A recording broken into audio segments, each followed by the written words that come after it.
मुंबई सपनों का शहर, लेकिन हर सपने के पीछे एक कहानी छुपी होती है। ये कहानी है समीर राठौरे की। समीर, जिसे लोग मुंबई का शहर कहते थे, डर का दूसरा नाम। उसकी आंखों में गुस्सा और हुक्म साफ दिखाई देता था। बचपन से ही समीर ने जिंदगी का कठोर चेहरा देखा था। गरीबी, भूख और बेबसी, यही सब उसके साथी थे। जीवन की कठिनाइयों ने उसे एक ऐसे रास्ते पर धकेल दिया जहां से वापसी मुश्किल थी। अपराध की गलियों में उसका सिक्का चलता था। वो जो चाहता वो पता।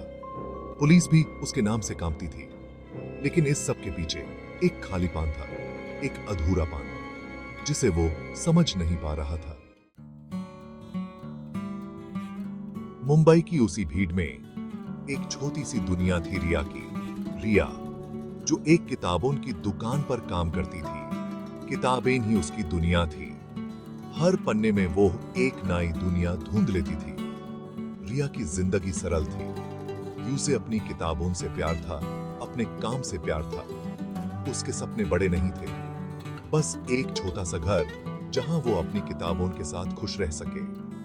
रिया की आंखों में एक अलग ही चमक थी, एक मासूमियत जो शायद इस मतलब ही दुनिया में कहीं खो गई थी। वो हर चीज में अच्छाई देखती थी, हर इंसान में। एक दिन किस्मत ने अपना पासा पलटा।